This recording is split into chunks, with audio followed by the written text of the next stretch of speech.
é diretor teatral formado aqui pela Universidade Federal da Bahia.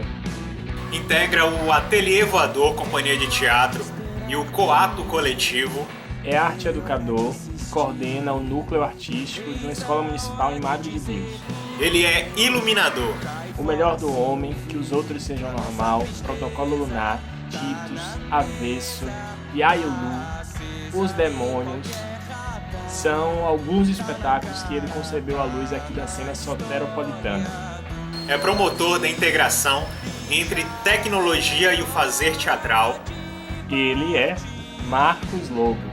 Vai começar o primeiro de muitos Dramas da Cena.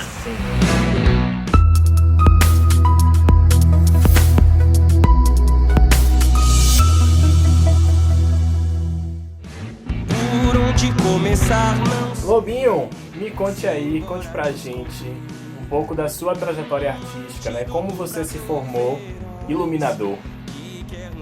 Eu já estava trabalhando com Ateliê Voador há um tempo já. Eu fui aluno do Djalma no BI, quando fui aluno do BI. E nesse processo eu acompanhava muito as montagens que Pedro fazia. Pedro Dutra, na época, era o iluminador da companhia, antes de Pedro ir embora para Brasília. Então eu acompanhava muito o processo criativo de Pedro para os espetáculos do Ateliê Voador. E num determinado momento, acho que, se eu não me engano, foi na segunda temporada do Melhor do Homem, que foi o primeiro espetáculo da companhia aqui em Salvador, a gente foi pra sala do coro e não tinha operador de luz. Aí olharam pro lado assim, viu você, né? Eu operava o som na época. Pedro falou assim, vamos testar, vamos experimentar com o Marcos. Aí eu fui, experimentei fazer a operação da luz. E aí, a partir daí, eu comecei a ficar cada vez mais próximo dele. Ele já era meu professor na UFBA, na escola de teatro, de iluminação. Aí eu estava fazendo a matéria com ele nessa época. E aí eu comecei a acompanhar ele nas outras montagens que ele fazia, independente do Ateliê Voador. E aí ele começou a me colocar para operar luz. E aí eu operei luz, operei muita luz. E foi nesse processo de operar a luz, assistir montagem, ir pro teatro, mesmo sem fazer parte da equipe, só ficar assistindo ele fazer as montagens. Foi, eu diria que, um terço da minha escola de aprendizagem na parte técnica foi esse processo de observar e ser muito curioso e ser muito intrometido, de certo modo, também, né? Porque como Pedro era um dos iluminadores que mais trabalhavam na cena, e ele era meu professor, então, assim, era muito oportuno, né? Eu e a Alisson, a gente vinha comentando acerca dessa formação autodidata e formação do se jogar, que a gente costuma brincar assim, né? A gente vai aprendendo muito na lida, na prática. A gente aqui em Salvador não tem uma escola de iluminação, a gente não tem uma escola de cenografia, uma escola de figurino, uma escola das artes técnicas do teatro, né? Do fazer do espetáculo. E acaba que eu acho que é unânime essa formação nossa da lida, né? Da lida com a iluminação, da lida com... A nossa escola é a lida. Sim. A lida, no dia a dia lá, de montar, de ver, de fazer, né? Meter mão, né? Como diz aqui.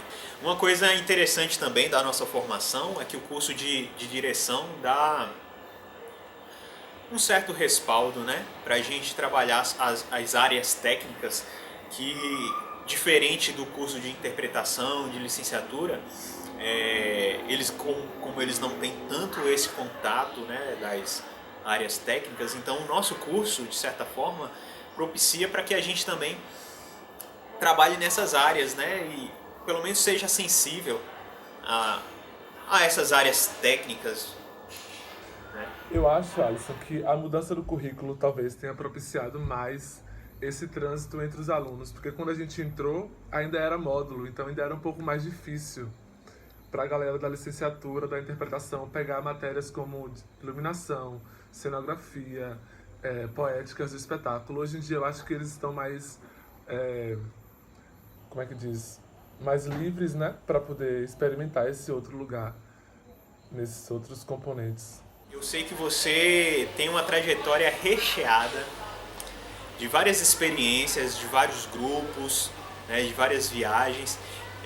Eu queria que você contasse aí pra gente essa sua trajetória, a trajetória da sua formação, a trajetória das suas montagens, a trajetória dos seus projetos. Conta aí pra gente isso.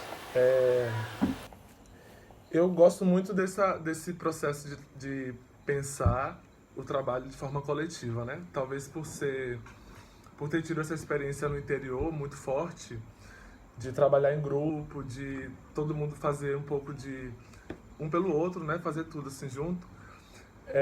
Quando eu chego em Salvador para fazer a faculdade, eu percebia que esse movimento de grupo ele existia e estava começando a ficar cada vez mais forte. E uma das coisas que eu experimentei muito nesse processo foi estar em grupo. Desde quando eu faço parte lá atrás do coletivo Sala de Estar e do Via Satã, que foi uma escola assim, em vários sentidos. Paralelo ao meu processo de formação na escola, eu estava vivenciando esse processo de formação também em grupo, né? Tanto com o Via Satã quanto com o Ateliê Voador Companhia de Teatro, que me deu também uma outra bagagem na experimentação com produção, com elaboração de projeto, com o pensamento de encenação mesmo e a questão do engajamento político de uma companhia de repertório, né? Que pensava a produção de uma forma a potencializar aquele discurso.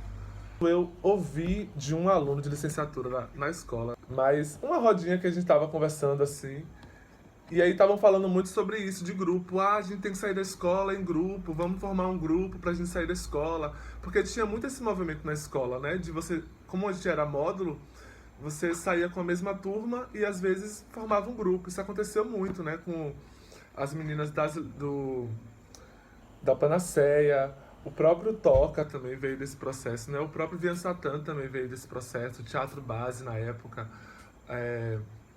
o Alvenaria também, com o Daniel ali, o Nata também, de certo modo, se experimentou muito no processo da escola. E aí eu fiquei muito com isso na cabeça. Só que, tipo, não é tão simples formar-se um grupo dentro desse processo de uma escola, você deve saber muito bem. Porque existe muita questão de afinidade, de como que a gente se aproxima, de como que a gente realmente gruva para perceber que existe uma coletividade que precisa ser levantada junto, independente das suas carreiras individuais, que cada um vai tocando de certo modo.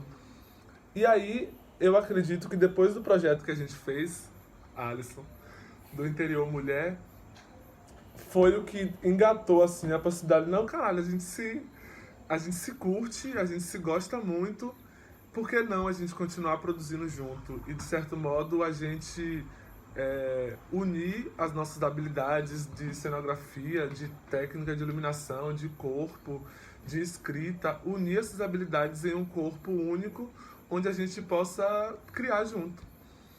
Porque na época ninguém tinha muito dinheiro para poder pagar cenógrafo, ninguém tinha muito dinheiro para pagar figurinista, então a gente meio que tinha que se virar com o que a gente tinha, né?